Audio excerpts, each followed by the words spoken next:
Title দেখা ডরায়েন না, এই টাইটেল দেওয়া ছাড়া উপায় ছিল না।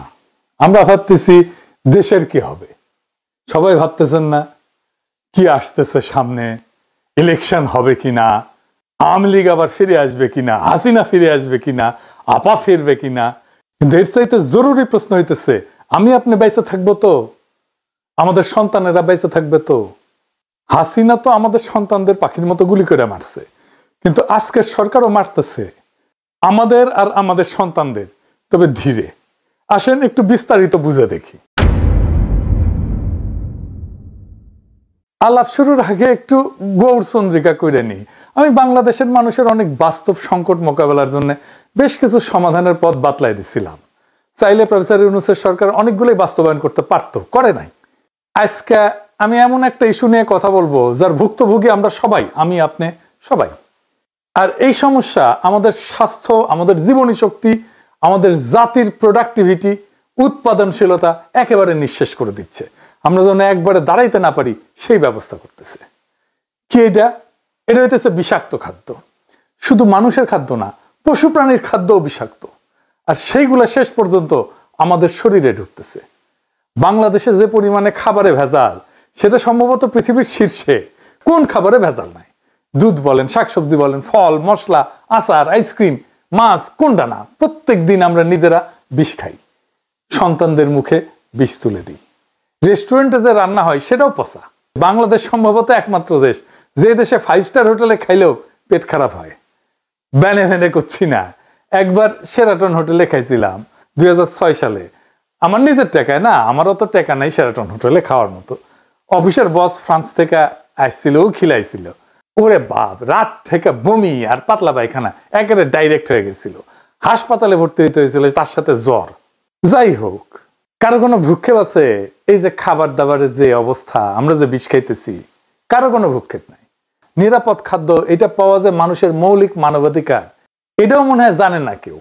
অথচ বাংলাদেশের খাদ্যকে পরিপূর্ণভাবে নিরাপদ করে তোলা সম্ভব 2 থেকে 3 বছরের মধ্যে। আমি গ্যারান্টি দিব এটাই হবে। এখন কেমনে হবে আসেন সেটা বুঝে দেখি। আচ্ছা, আপনাদেরকে জানা আছে যে আমাদের কোন কোন সরকারি প্রতিষ্ঠান আর কতজন লোক এই যে নিরাপদ খাদ্য নিশ্চিত করার জন্য কাজ করে? আমরা পয়সা দিয়ে পালি সরকারি কর্মচারী, জানা নাই? আসেন সেটা দেখি। বাংলাদেশে নিরাপদ খাদ্য নিশ্চিত করার কাজে একাধিক প্রতিষ্ঠান যুক্ত আছে। এগুলো খণ্ডিতভাবে কাজ করে, আপনি কল্পনা করতে পারবেন না যে কত লোক কাজ করে। তাও আপনি যেই তিমিরে ছিলেন সেই তিমিরেই থাকতেছেন। আসেন এক এক কইরা দেখি। বাংলাদেশ নিরাপদ খাদ্য কর্তৃপক্ষ, BFSA, এদের কাজ হইতেছে স্বাস্থ্যসম্মত খাদ্য নিশ্চিত করার জন্য বাংলাদেশে প্রতিষ্ঠিত মূল এবং সবচেয়ে গুরুত্বপূর্ণ সংস্থা হচ্ছে এইটা। এরা খাদ্য উৎপাদন দেখে, প্রক্রিয়াকরণ দেখে, আমদানি দেখে, বিপণনের প্রত্যেকটা স্তরে খাদ্যের মান পর্যবেক্ষণ এবং নিয়ন্ত্রণ করে। এটা বিভিন্ন সংস্থার কার্যক্রম সমন্বয়কারী বা আমব্রেলা বডি হিসেবে কাজ করে। অনুমোদিত লোকবল 365 জন। 2 নাম্বার, জাতীয় ভোক্তা অধিকার সংরক্ষণ অধিদপ্তর, DNCRP। আপনারা দেখেন যে মাঝে মাঝে ম্যাজিস্ট্রেট যায় দোকানে দোকানে, এটা হচ্ছে এই ভোক্তা অধিকার সংরক্ষণ অধিদপ্তর থেকে। এরা সরাসরি খাদ্যে ভেজাল বা অনিরাপদ উৎপাদনের ব্যবহার রোধে কাজ করে। এই সংস্থায় বাজার অভিযান পরিচালনা করে এবং অস্বাস্থ্যকর এবং ভেজাল খাদ্য বিক্রির বিরুদ্ধে আইনানুগ ব্যবস্থা গ্রহণ করে। ভোক্তারা যদি অভিযোগ করে তার ভিত্তিতেও তারা তদন্ত করে, জরিমানা করে। এদের লোকবল অনুমোদিত 664 জন। 3 number, Bangladesh standards and testing institution, BSTI। Seal দেখেন না BSTI এর, এটা হইতেছে সেটা।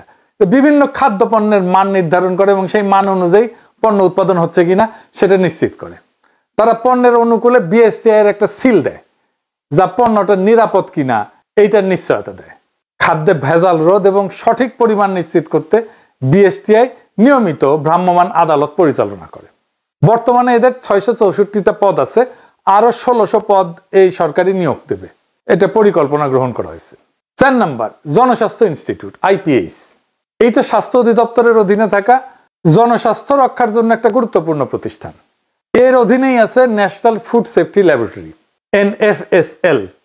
এই যে এটা খাদ্যের রাসায়নিক এবং মাইক্রোবায়োলজিক্যাল পরীক্ষা, অণুজীব পরীক্ষা, এটার মাধ্যমে গুণগত মান এবং নিরাপত্তা যাচাই করে। এইটা দেশের অন্যতম প্রধান খাদ্য পরীক্ষাগার। এইটার লোকবল আমি ঠিক খুঁজে পাই নাই, কিন্তু অনুমান করি এটা 100-র মতো হবে আর কি। 5 নাম্বার, বাংলাদেশ বিজ্ঞান এবং শিল্প গবেষণা পরিষদ, BCSIR, সায়েন্স ল্যাবরেটরিজ। এই প্রতিষ্ঠান মূলত একটা গবেষণা সংস্থা, কিন্তু এর অধীনে থাকা খাদ্য বিজ্ঞান প্রযুক্তি ইনস্টিটিউট আছে একটা, IFST। এরা নিরাপদ খাদ্য নিয়ে গুরুত্বপূর্ণ গবেষণা করে এবং তারা খাদ্যের পুষ্টিগুণ, টক্সিন মানে বিষ আছে কিনা খাদ্যের মধ্যে, ভেজাল শনাক্তকরণের নতুন পদ্ধতি উদ্ভাবন করে, যা নিরাপদ খাদ্য নিশ্চিতকরণে পরোক্ষভাবে সহায়তা করে। IFSTর ওয়েবসাইটে এই ইনস্টিটিউটে 50 জনেরও বেশি বিজ্ঞানী গবেষক কর্মরত আছে। তো বিজ্ঞানী গবেষক ছাড়াও তো ইনস্টিটিউটে গবেষণা সহায়তার জন্য ল্যাব টেকনিশিয়ান লাগে, প্রশাসনিক সহকারী লাগে, কর্মচারী লাগে। তো সব মিলে বিবেচনা করলে ধরেন এদেরও 100-র মতো লোকবল হবে। এই প্রতিষ্ঠানগুলো ছাড়াও স্বাস্থ্য অধিদপ্তরের স্যানিটারি ইন্সপেক্টর এবং সিটি কর্পোরেশন এবং পৌরসভার স্বাস্থ্য বিভাগ মাঠ পর্যায়ে রেস্তোরাঁ যারা খাবার বিক্রি করে এই সমস্ত প্রতিষ্ঠান পরিদর্শন করে নিরাপদ খাদ্য নিশ্চিত করে। স্বাস্থ্য অধিদপ্তরের অনুমোদিত কাঠামো অনুযায়ী প্রত্যেকটা উপজেলায় এক বা একাধিক স্যানিটারি ইন্সপেক্টর আছে এবং সহকারী স্যানিটারি ইন্সপেক্টর আছে। সেই হিসাবে সারা দেশে 495টা উপজেলায় এই সংখ্যা প্রায় 1000 থেকে 1200 জন। সিটি কর্পোরেশন এবং পৌরসভাগুলোর স্থানীয় সরকার মন্ত্রণালয়ের অধীনে পরিচালিত হয় এবং তাদের নিজস্ব স্বাস্থ্য বিভাগ এবং জনবল কাঠামো আছে। এদের লোকবলের সংখ্যা প্রতিষ্ঠানের আকার, আয়তন এবং বাজেটের উপর ভিত্তি করে ভিন্ন ভিন্ন হয়। তো ধরেন সিটি কর্পোরেশন, বড় সিটি কর্পোরেশনগুলোতে যেমন ধরেন ঢাকা, চট্টগ্রাম, এদের স্বাস্থ্য বিভাগ বেশ বড় এবং সুসংগঠিত। প্রত্যেকটা সিটি কর্পোরেশনে একজন প্রধান স্বাস্থ্য কর্মকর্তা থাকে। এর অধীনে প্রত্যেকটা আঞ্চলিক বা জোনাল অফিসে স্বাস্থ্য কর্মকর্তা এবং তার অধীনে স্যানিটারি ইন্সপেক্টর বা খাদ্য পরিদর্শক কাজ করে। এদের আনুমানিক সংখ্যা ধরেন যেগুলো সিটি কর্পোরেশনের কয়েকশো। সারা দেশের 12টা সিটি কর্পোরেশন মিলায় এই সংখ্যাটা হবে 500 থেকে 700, তার একটু বেশিও হইতে পারে। পৌরসভা, বাংলাদেশের 329টা পৌরসভা আছে। এদের স্বাস্থ্য বিভাগের আকার তুলনামূলকভাবে ছোট। এটার আবার শ্রেণী আছে, যেমন ক শ্রেণী আছে, খ শ্রেণী আছে। তো ক শ্রেণী মানে এগুলো বড় পৌরসভা। এখানে স্যানিটারি ইন্সপেক্টরের পদ থাকলেও ছোট পৌরসভাগুলোতে একজন স্বাস্থ্য সহকারী বা স্যানিটেশন টেকনিশিয়ান আছে, এই দায়িত্ব পালন করে, একই দায়িত্ব পালন করে। আনুমানিক সংখ্যা, এই সংখ্যাটা আমি কোথাও খুঁজে পাইনি, আনুমানিক সংখ্যা প্রত্যেক পৌরসভায় যদি গড়ে 2 থেকে 3 জন করে ধরি, তাহলে সারা দেশে পৌরসভাগুলোতে এই সংখ্যা 600 থেকে 900-র মতো হবে আর কি। বিভিন্ন সরকারি সংস্থাগুলোর অনুমোদিত এবং আনুমানিক লোকবল যোগ করলে প্রায় 4500-এর মতো হয়। এইবার বলেন 4500 লোক আপনার নিরাপদ খাদ্য নিশ্চিত করতে কাজ করতেছে, পারতেছে কি?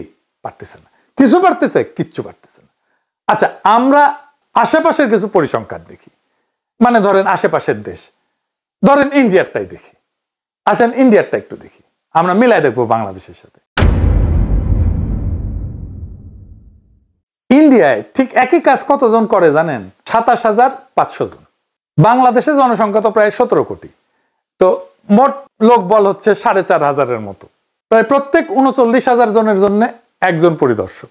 ইন্ডিয়ার জনসংখ্যা 140 কোটি, লোকবল আছে প্রায় 25,000 ধরলাম আর কি, 25 থেকে 30,000 ধরলাম, 27,500 গড়ে। তো তাইলে প্রত্যেক 51,000 জন মানুষের জন্য একজন পরিদর্শক। তাইলে আমাদের লোকবল ইন্ডিয়ার চাইতে বেশি।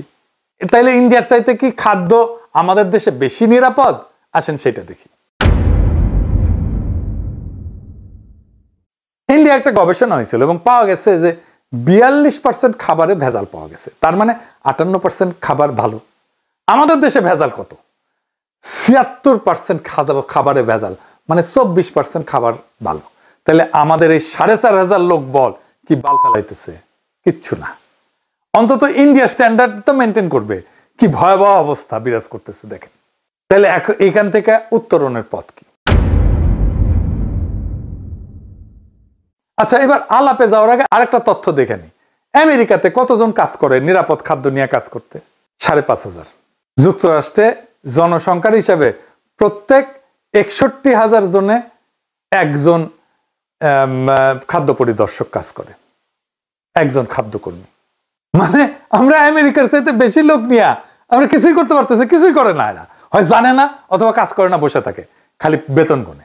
তাইলে এগুলোর পাবলিকের ট্যাক্সের টাকায় পাইলে লাভ আছে? নাই। সরকারের কি কোনো মাথা ব্যথা আছে? নাই। যেভাবে চলতেছে, কেউ প্রশ্ন করে না। এটা নিয়ে যে কাজ করতে হবে সেটাও কেউ বলে না। তাইলে এখন আমাদের কি করতে হবে? এই যে জটিল অবস্থা, এই জটিল অবস্থা সামলানোর মতো প্রতিষ্ঠান আমাদের নাই। একটা প্রতিষ্ঠান আছে যেটা মোটামুটি ভালো কাজ করে, সেটা হইতেছে ড্রাগ অ্যাডমিনিস্ট্রেশন। ড্রাগ অ্যাডমিনিস্ট্রেশনকেই আমাদের মূল ইনস্টিটিউট করে সবগুলো খুচরা খাচরি যেগুলো বিভিন্ন জায়গায় ছড়াইছিটা আছে সবগুলোকে ড্রাগ অ্যাডমিনিস্ট্রেশনের আন্ডারে আনতে হবে এবং আমাদের নাম দিতে হবে আমেরিকার মতো ফুড অ্যান্ড ড্রাগ অ্যাডমিনিস্ট্রেশন। খাদ্য এবং ওষুধের অ্যাডমিনিস্ট্রেশন, এদের এক্সপার্টাইজ আছে, দক্ষ লোক, এরা জানে কিভাবে ওষুধের মান নিয়ন্ত্রণ করতে হয় এবং এরাই পারবে খাদ্যেরও মান নিয়ন্ত্রণ করতে। তো যুক্তরাষ্ট্রে FDA কি করে আসেন একটু বুঝে দেখি। 1 নাম্বার, খাদ্য নিরাপত্তা এটা নিশ্চিত করে, ওষুধ নিয়ন্ত্রণ করে, চিকিৎসা যন্ত্রপাতি মেডিকেল ডিভাইস এটা নিয়ন্ত্রণ করে, ভ্যাকসিন এবং বায়োলজিক্স আরেক ধরনের ওষুধ সেটা নিয়ন্ত্রণ করে, তামাক নিয়ন্ত্রণ করে এবং কসমেটিক্স এবং সাপ্লিমেন্টস নিয়ন্ত্রণ করে। সাপ্লিমেন্টস মানে যে ভিটামিন টিটামিন এই সমস্ত, প্রোবায়োটিক ইত্যাদি ইত্যাদি। বাংলাদেশে FDA ধাঁচের একটি শক্তিশালী দপ্তর করতে হইলে জনবল ধাপে ধাপে বাড়ানো বাস্তবসম্মত। প্রথম ধাপে আমাদের যা লোক আছে সবগুলোকে একসাথে নিয়ে এসে এটার আন্ডারে রাখতে হবে এবং ফুড অ্যান্ড ড্রাগ অ্যাডমিনিস্ট্রেশন এটা স্বাস্থ্য মন্ত্রণালয় থেকে বাইর করে নিয়ে এসে এটাকে একটা স্ট্যাটিউটরি বডি করতে হবে। এইটা থাকবে প্রাইম মিনিস্টারের কার্যালয়ের অধীনে। এইখানে আমার হিসাবে মোটামুটি 10,000 লোক বল যদি আমরা দিতে পারি, 10 থেকে 11,000, তাইলে এটা খুবই ভালো কাজ করবে, একদম আমেরিকান স্ট্যান্ডার্ডে কাজ করতে পারবে। তাইলে যে সমস্ত খণ্ডভাবে খাদ্য এবং ওষুধ নিয়ন্ত্রণে বিভিন্ন সংস্থা আছে সেটাকে একটা ছাতার নিচে আনতে হবে। প্রথম ধাপে ডিরেক্টর ড্রাগ অ্যাডমিনিস্ট্রেশন DGDA এবং BFSA যেটা নিরাপদ খাদ্য কর্তৃপক্ষ, এই দুটোকে একীভূত করতে হবে, কারণ এই দুই প্রতিষ্ঠানই যথাক্রমে ওষুধ এবং খাদ্যের মূল নিয়ন্ত্রক। এরপর ধাপে ধাপে Bangladesh standards and testing institution BSTI এর পরীক্ষাগার, তার ক্ষমতা, এর মান নির্ধারণের অংশ এটা যুক্ত করা যেতে পারে, ভোক্তা অধিকার সংরক্ষণ অধিদপ্তর এটা যুক্ত করা যেতে পারে, বাজার নজরদারির অংশটা, তাহলে মাঠ পর্যায়ের কার্যক্রম শক্তিশালী হবে। তামাক নিয়ন্ত্রণ সেল এটা স্বাস্থ্য মন্ত্রণালয়েও আছে এবং শিল্প ও বাণিজ্য মন্ত্রণালয়েও আছে। তো এইটা দুই জায়গা থেকে আলাদা করে এই FDA এর আন্ডারে দিতে হবে।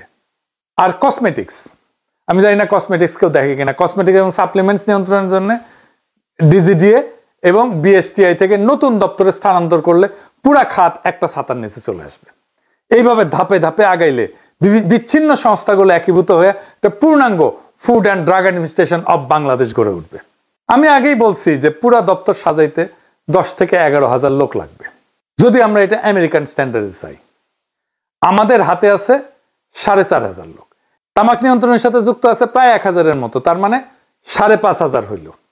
আর ড্রাগ অ্যাডমিনিস্ট্রেশনে প্রায় 1100 লোক আছে, তার মানে 6,600 লোক আমার কাছে এখনই রেডি, আমরা তাদেরকে বেতন দিই। এই জনবল আমার এখনই আছে। তো কোন দপ্তর কিভাবে কোথায় যাবে তার একটা খসড়া করছি এইভাবে। এইটা সাহেব এটা একটু পাশে দেখান, আমি বলতেছি। প্রথমে আসবে ওষুধ প্রশাসন অধিদপ্তর DGDA, এইখান থেকে ওষুধ নিয়ন্ত্রণ হবে, মেডিকেল ডিভাইস ভ্যাকসিনের নিবন্ধন হবে, মান নিয়ন্ত্রণ হবে, কসমেটিক্স এবং সাপ্লিমেন্ট সংক্রান্ত সব দায়িত্ব সরাসরি ফুড অ্যান্ড ড্রাগ অ্যাডমিনিস্ট্রেশন বাংলাদেশে চলে আসবে। এরপরে যুক্ত হবে বাংলাদেশ নিরাপদ খাদ্য কর্তৃপক্ষ BFSA, খাদ্য নিরাপত্তা আইন, নীতি, ফিল্ড পর্যায়ের সমস্ত তদারকির ক্ষমতা ফুড অ্যান্ড ড্রাগ অ্যাডমিনিস্ট্রেশন বাংলাদেশের খাদ্য নিরাপত্তা বিভাগে স্থানান্তরিত হবে। BSTI থেকে খাদ্য এবং কসমেটিক্সের মান নির্ধারণ হবে এবং পরীক্ষাগার কার্যক্রমের একটা অংশ যুক্ত হবে।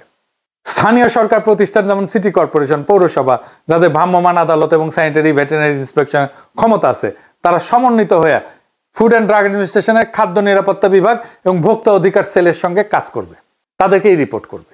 স্বাস্থ্য অধিদপ্তর এবং রোগ নিয়ন্ত্রণ যেটা IEDCR, এইখান থেকে ভ্যাকসিন এবং বায়োলজিক্সের মান নিয়ন্ত্রণ এবং গবেষণা অংশ যুক্ত করতে হবে।